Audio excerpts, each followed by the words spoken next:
Well, hello again, everybody. Welcome to Touching Greatness. And we have a golf edition for you today and a very special one. Hello, friends. Jim Nance here, and you're touching greatness. Yes, this is a wonderful tradition.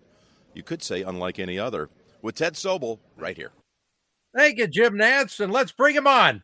How about two-time Player of the Year on the PGA Champions Tour? And there's Stephen Alker. Stephen, thanks for joining us.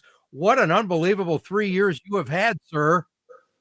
Well, first of all, thanks for having me on, Ted. It's an honour. It's great to have a chat. And yes, it's been a very exciting 3 years. I mean, a couple of Schwab Cups and Player of the Year, and what did I just raked up #9 victory. So yeah, Yep. it's there's a lot of really good stuff in there, and enjoying myself. I mean, I haven't got many years left to play, so just trying to make the most of it, really. Well, you are doing that.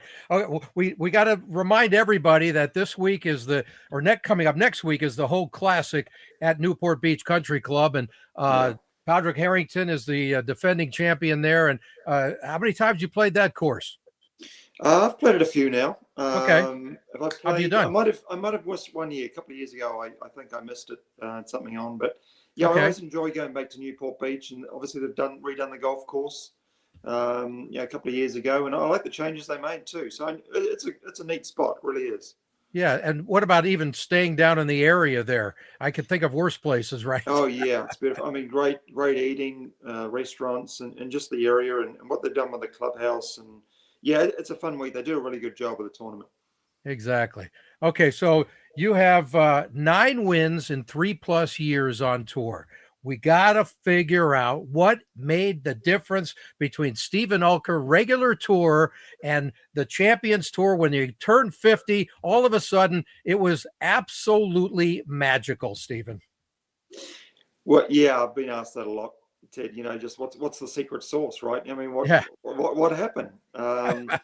And there's a lot of things. It's a whole combination of getting the ducks in a row, and just everything. You can go back to support of my family. It's one of the biggest things, to be honest. I think just the support and just hanging around and just the perseverance, all that stuff. My training before I come out, and I gave myself a good 18 months to really get in shape. But I think the biggest thing was the change of atmosphere, right? I'm going from the young kids to champions, and I think it's just the change in atmosphere, just being in shape, playing with guys that I'd played with before when I was younger, and Sure. and just all that combination of everything to get out there, and I'd stay competitive. That's the other thing. I'd stay very competitive and play with the young guys, kept me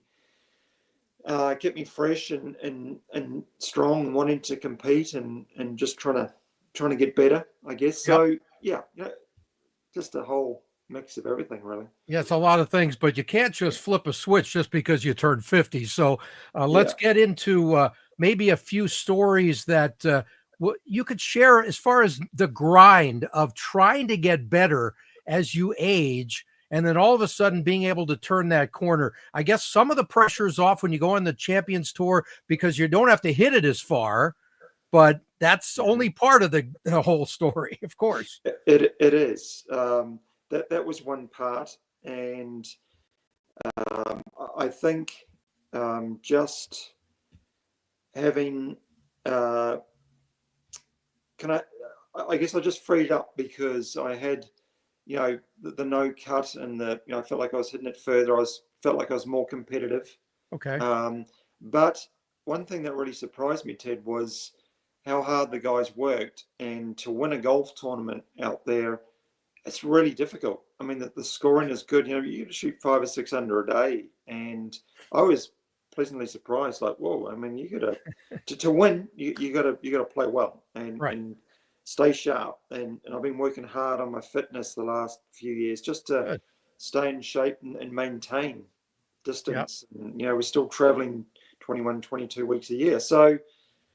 Yeah, it kind of feels like, man, I gotta work even harder than I was working, 20 years ago. So, but I think mentally, now I'm in a place like I've got this attitude of first of all, being grateful where I'm at and where I've got to, Sure. and just knowing that I've only got so long to play now. I've only got maybe, I might be competitive till I'm 60, or who knows, that could be me maxed out. So I've got this 5-6 years, who knows, it could be 10 years, I don't know, competitive. 17 if you're Bernard Langer. Oh, well, you're like, I mean, he's a little bit of a freak of nature, maybe, but he's incredible. But yeah, so so this whole thing come over me like, boy, I got a second chance here, and they don't come along too often, right? So Yep.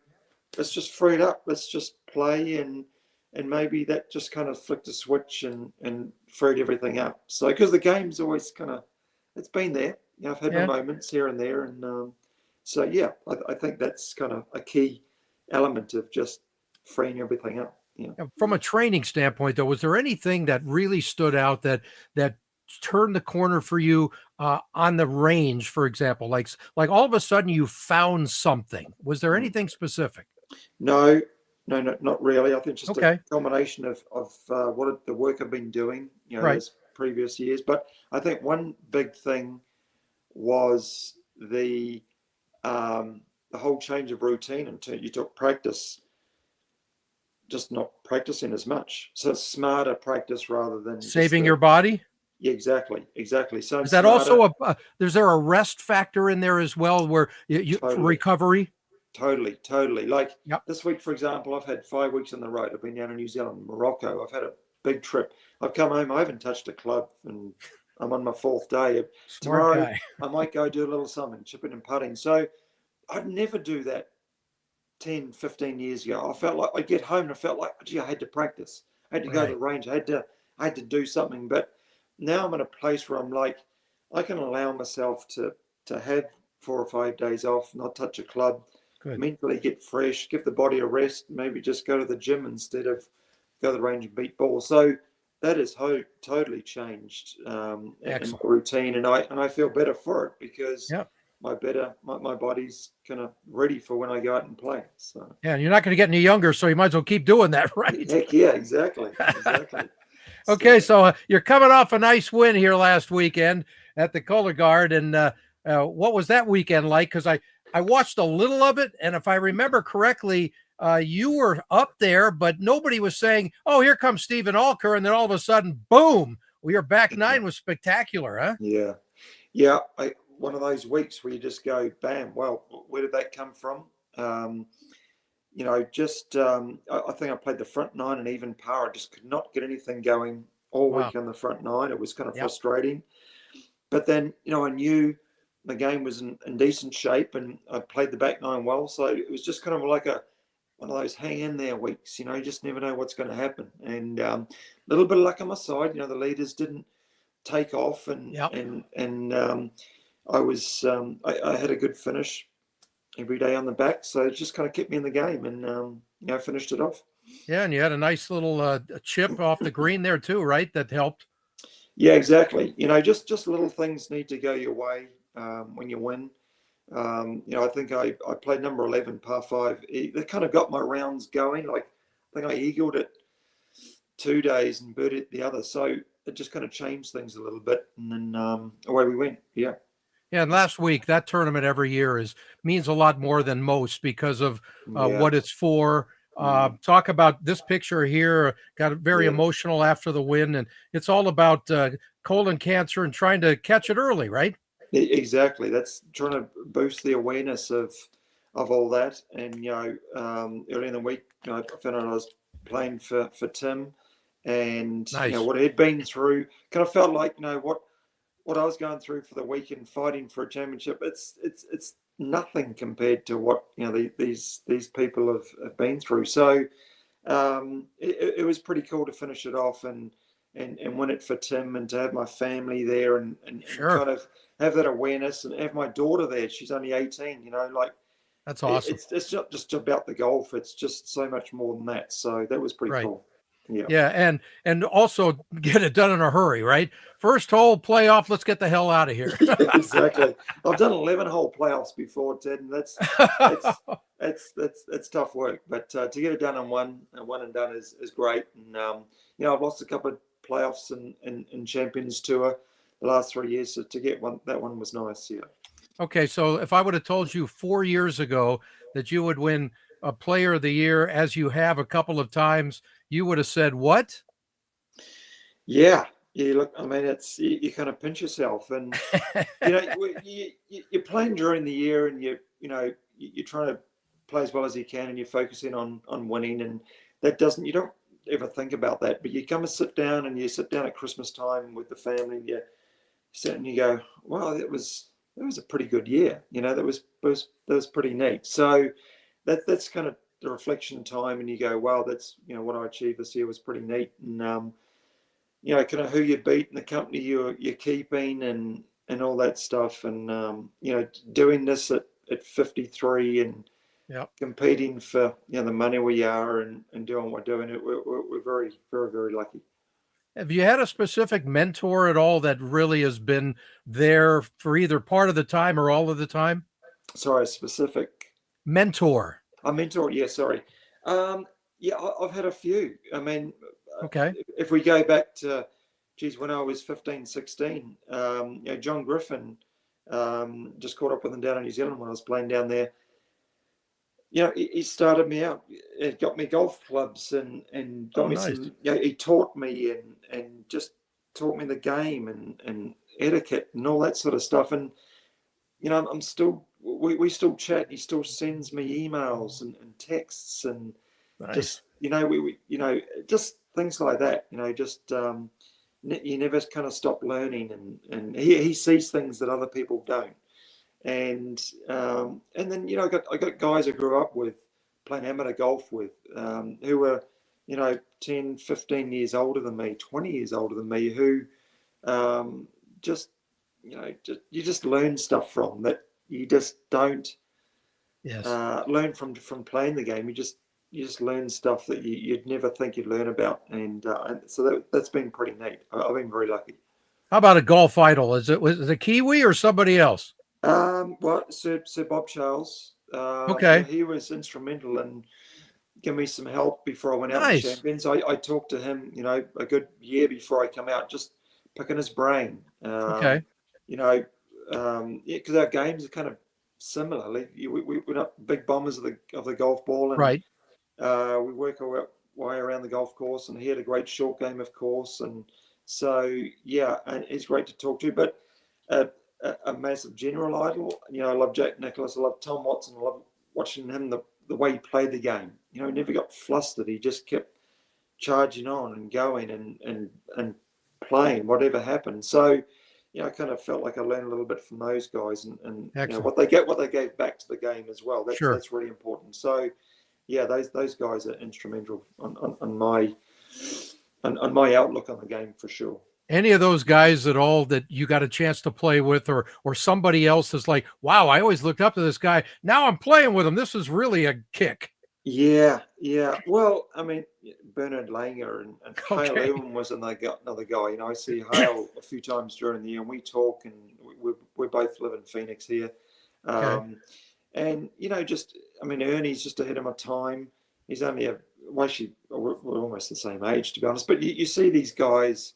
Right. That you never really spend a lot of time with. I played on tour with them, but never got to spend the time and be around them and pick their brain a little bit, So, that's been pretty neat. That's the best part of playing the Champions, I think, is just hanging around those guys and being able to pick their brain a little bit and talk to them. It seems like great camaraderie on that tour. I mean, everybody's smiling and just having a good time. How much better is that? You're doing so well playing golf too, right? Yeah, no, exactly. But come that back night on Sunday, and it's close. It's head down and go for it. But it really is. The camaraderie is great, and we have functions and things we do together, and it's pretty neat. It really is. So that's a cool photo. Yeah, I love this. The next two pictures, I got to get your. What the heck happened? You had that was a Schwab Cup, right? No, that was actually the Dominion Energy Classic in Richmond. That was like a first playoff event we have. Okay. And And then yeah, I here picked this you are, trophy up. and I'm thinking it's all attached, and whoop, there you go. And made a nice little dent on the green too. So, but yeah, that was a fun oh, one. here it is. Here it is. Yeah, yeah, yeah. Yeah, the And trophy, that's it's a glass trophy too, it's a isn't it? glass trophy which went stuck straight in the green, and here's the boss of Dominion here right behind me. He's having a good old chuckle as well. I So love that so yeah, much. that was funny. That was funny, but fortunately it didn't break, right? Yeah, exactly. Okay, and you talk about your family, and there's your wife, and here you Yeah, are in L.A. at an Elton John concert. yeah, Are yeah. you a Dodger Stadium fan or But an Elton fan? Because you got a couple of pictures at spring training at a yeah, Dodgers game. yeah. More of a Elton John fan. Okay, But I've seen this him is there actually too at this is Dodgers. Great where he place, played. Yeah, exactly. Um, I'm beautiful. more of a Diamondbacks fan because I live in Phoenix, and I've got to Sure, say I lean towards the Astros because my old caddy Sam Workman, who passed away, sure. he was a big Astros fan as well. So Right, and there's a picture of you with your son at a yeah, I guess it's a Dodgers is it? Padres game, Yeah, exactly, spring exactly. training. So yep, spring training game. So Good. yeah, you pulled some old stuff out there. That's pretty cool. Oh, I'm stealing everything off your Instagram, whatever There works, you go. baby. There you What go. can I tell you? And then this has got to be the biggest trophy in the world. Yeah, yeah. It weighs You like don't 40 put that pounds. under your seat when you're flying home. Yeah, exactly. No, they give us a nice little replica, probably half the Okay. size of that. But yeah, that was a neat one. First senior major, and Yep. yeah, come from behind, and yeah, that's a really cool trophy. That's got some amazing names on it too. That's Yes, pretty it neat. does. Yeah, What was the emotions like winning your first major? yeah. You know what? Another one of those weeks. It was kind of like last week. You're in the moment, you're doing your thing, Yep. and I was four behind start of the day and not thinking about winning, but the game was there or thereabouts, and just one of those weeks, just hang around, Right. and I played great on the last day. I just got a good start, and it's almost like, geez, my game just got better and better and better as the week went on, and all of a sudden, boom, you got a senior championship. So it just goes to show, like, there's a lesson in there, right? Yeah. Just get your mind in the right place and just hang around, and get your game, just kind of try and get it to where you want it, and playable, and hit the shots down the stretch, and you never know, like, As hard as it is to win any tournament, though, when you win your first major, does it make you like 2 or 3 inches taller all of a sudden? Like, you know yeah, what? This is okay. Now I belong for sure. yeah, a little bit, a little bit. Well, Okay.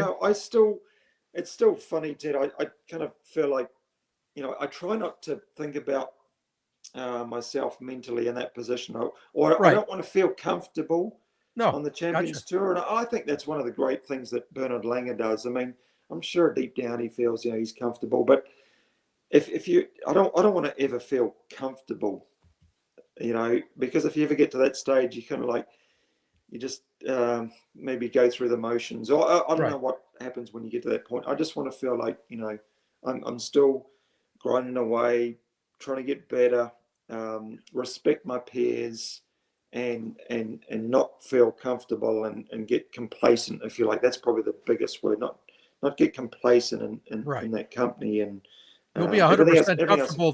The day after you retire, that's when you can be comfortable the rest of your when, life. I, when I hand the clubs up, yeah. So, but yeah, that's. I think that's. I feel like I'll play better when I'm not feeling comfortable and complacent. Yeah. Sure, sure. And how about this? How many aces have you had? You know what? I don't even know, Ted, to be honest. Oh, that many.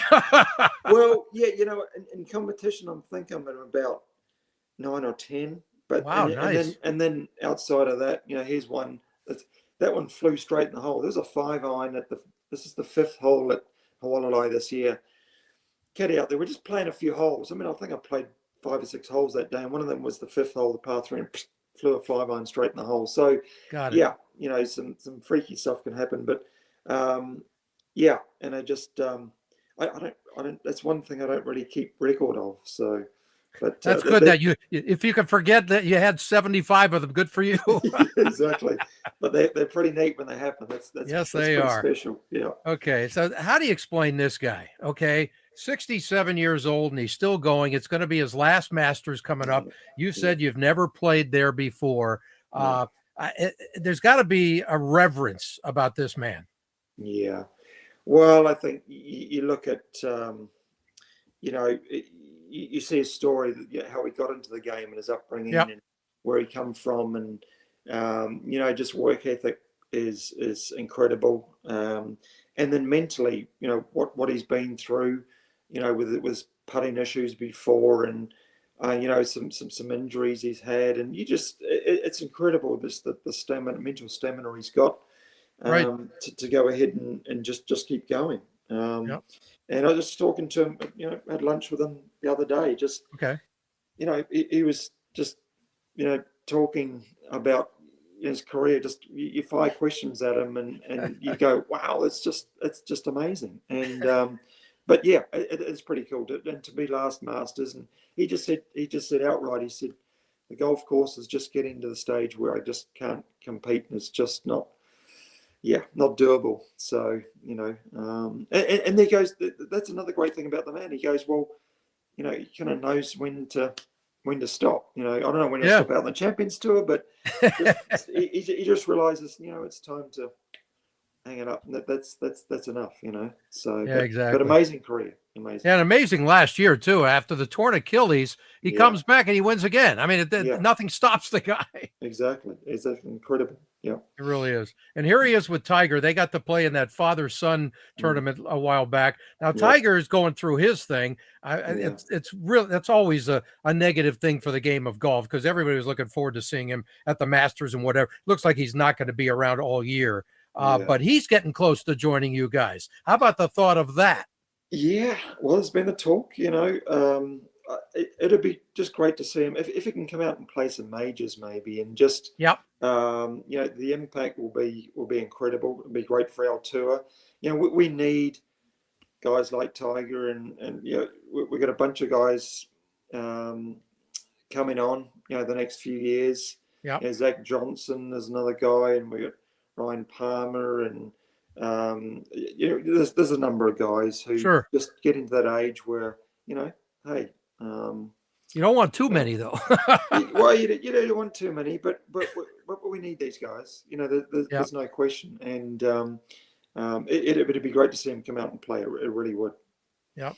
Players Championships going on as we speak. This guy, Scotty Scheffler's won it 2 times in a row. Be the first to ever do it if he could do it this weekend. Your thoughts on Scotty's game? Because everybody says the same thing. He's the closest to Tiger we've had since Woods was at his best. Yeah, well, you look at stats for sure. Crazy stats. And mentally, he's kind of staking up there as good as there is. The tournaments he's won, and closing tournaments out, and I mean, everybody, technically, I think he's right up there too. What he does and positions he gets into, and the way he controls his ball is pretty amazing. It's impressive, just the stats, and I mean, he's hanging around, right? He's hanging around number one. He's been there for a while.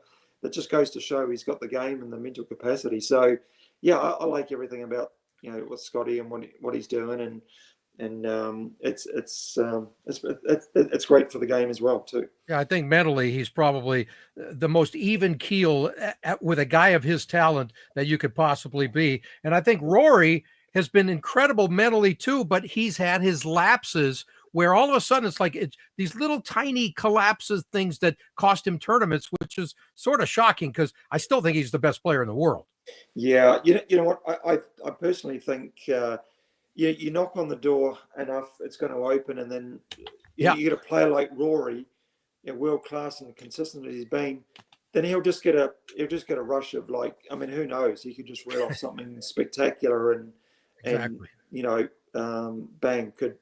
he's the sort of guy that could just do a grand slam or something crazy. That's just throwing random stuff out there, but he's kind of that good, and something like that could happen to Rory. Do you have a couple more minutes? Yeah, for sure. Yeah. Okay, great. I want to hear about this guy who's won himself a few tournaments, and give me a Jack story that either whether it was with him or that you remember seeing him play. What stands out when you think of Jack? What stands out? Well, just legendary in terms of what he's done, and what he's done for the game, even more so. Yeah. Because these guys, like, he's had these great careers, and they could just say, guys, I'm done. I've had enough. I've done my piece. Yep. But to actually stand up and, guys like Gary Player and Trevino and Arnold, and they're of that mold, that era, that's just giving back to the game was huge. So, one word, legendary. And But any personal stories regarding him? well, I actually got to funny. I got to meet I got to meet Jack for the first time. I was playing it. You remember the Gene Sarazen event they used to have in Sure. I don't know how far back we're going, maybe mid-90s. But yeah, the first time I played, actually, I might have been the second year I played. I played 2 years. I won the Fiji Open and played that event. I got to meet Jack at the event. I think he might have been playing. I can't remember, but he was watching a football game, and I can't remember his team, but he's watching this game intently. And I wanted to. A buddy of mine asked, "Can you get a signature from Jack Nicklaus? I've got this flag, and can you get?" So I went up to Jack and I tapped him on the shoulder, and I just said, "Excuse me, Mr. Nicklaus, can I get a signature?" And he paused for like 5 seconds. He didn't look at me, and he turned around and just kind of looked at me really slowly, and I could see, oh man, I've interrupted in this game. This is not a good time. This is not a good time. And he went back to his game, and he something happened to the game, and he nodded his head and went, yeah. And he came straight back to me, and he said, sure, what's your name? I'd love to sign it. And that was a really cool moment, because I'm like, oh nice. Man, this is not a good time. But he had the courtesy to come back, turn around. I caught him right in the middle of the game, signed the flag, and said, all the best for the tournament. And that was a pretty cool moment. And then I met him again a couple of years ago, and I think we're in Flint, Michigan. They do something out there, and again we had a picture, and he says, yeah, great playing, and I love what you're doing and stuff. So Great. just that was really cool, just his memory, and just how courteous he is, courteous he is, and to people, and what he gives back. It's pretty neat. Yeah, and Jack's going to be the guest host of a breakfast next Tuesday for the Hogue tournament, which is going to be exciting. I got invited to that, so looking forward to seeing him for the first time in a few years. And by the way, his wife Barbara is the queen of all the tours. Yeah. I mean, she is amazing. She really is. I mean, what they give back to the game, and it really is incredible. People don't realize, but it goes a long way. And as I said, to carry on that legacy and keep giving back is amazing. Yep. Okay, a couple more things. I understand you got a second home now in Scotland. When did that happen? Yeah. Well, my son's going to Stirling, Scotland. Oh, nice. University there. He wanted to study abroad, and my wife's got family like 40 minutes away, so we're looking at property, kind of all over the place really, and we just thought, well, we both love Scotland. Our son's doing school there. My wife's got family there. We're bought in a beautiful little town, Bridge of Ellen, just out of Stirling. It's a 15-minute walk for my son to the university. So yeah, we bought a converted church there, and we show photos to people like, you seriously live there? And we're like, yeah, we live in that front piece right there. And so yeah, so that's really nice to go back to, and it's close to golf and close to family. And we certainly didn't buy it for the weather. Scotland's not known for its weather, but there'll be a time of the year you won't be there, I'm sure. Exactly. We're going to spend a month there in July, so we're looking forward to that. And it's a neat place to go back to. All right, here's the most important question of the day: white or yellow balls? Yeah, I'm a white guy. I've putted with the yellow ball and a little reflection. Maybe when the eyesight starts going, I'm good long distance, short distance not so good. But maybe when the eyesight goes, I could switch to that yellow ball. But yeah, I've always been a white ball guy. That's great. What are you looking forward to most this week, Stephen? this week, my week off, or no, next week. Oh, well, your week off too, both. How's that? Yeah, no, I mean, the week's almost over. It's gone so quickly. Yes. But my daughter's coming back into town she goes to Logan University up in Utah State. Oh, sure. I've been there. That's a beautiful up in place. Logan. Yep. So she's down this weekend. I'm going to see her. Tina's got my wife's got family in from Scotland, so we're going to have some time over the weekend, spend with some family. Great. Looking forward to getting a little bit of practice. I've had 5 days off, so I'm like, I'm kind of itching to hit the ball again. And the next week is just about, it feels like my off weeks are just totally separate to my on weeks. The golf and then the tournament. I get into tournament mode and I'm off week mode, and I love that now. Good. It kind of felt like, a long time ago it was all one. I'd come home and I'd need to practice and trying to do the family thing, and it was just like all rush. But now it's just it's totally separate, and I'm looking forward to getting back to seeing the guys and having a practice round with some of them, and getting back to Newport Beach and getting in that environment. It's really cool. Really neat. Yeah, really neat that this Sunday with this celebrity event too is going to be for the LA Fires. A charity there, and that's how they got a lot of great names there. This is Saquon Barkley and Josh Allen and Eric Dickerson, a lot of great athletes, current and older guys. Yep, fantastic. Or giving back again, right? That's what it's all about. That's what this is all about. And there's Patty Harrington, probably the man to beat again. I mean, is he one of the hardest work? I mean, every time he's tinkering something, isn't he? He's amazing. Like he's, the guy doesn't really need to play, and he doesn't need, and he's such a talented guy. He probably doesn't need to practice that much, but he's always working at it, tinkering a club or just working on something with his swing. And again, here's another guy. He's got his Paddy tips going. He's got a lot going on, and he's always, trying to give back to the game in some way. And he's a competitor. Boy, he gets out in the golf course, and it's all play. Let's go. Let's try and beat the heck out of each other. So I kind of like that when I play with him. It's like, nice. He's come to play, and that's it. Yeah. He's come to beat you, and that's pretty neat. Yeah, a good guy until you're competing. yeah. No, he doesn't. There's no prisoners. That's all on. So I always say he's changed the swing more than babies change their diapers. Yeah. Well, but if you look at, I mean, in little ways, little tinkering here and there, right? Yeah, for sure. But it's kind of the same, and he's got speed. I mean, it's amazing what he's done. Like his body's still in shape, and he's kept his speed up to be competitive. On the European Tour or the PGA Tour, he can still compete. Yep. So it's great to have you, sir. Congratulations. You are one of the fun stories in all of sports. And thank you. It's been quite a ride. Yeah, just keep it going, baby. Yeah.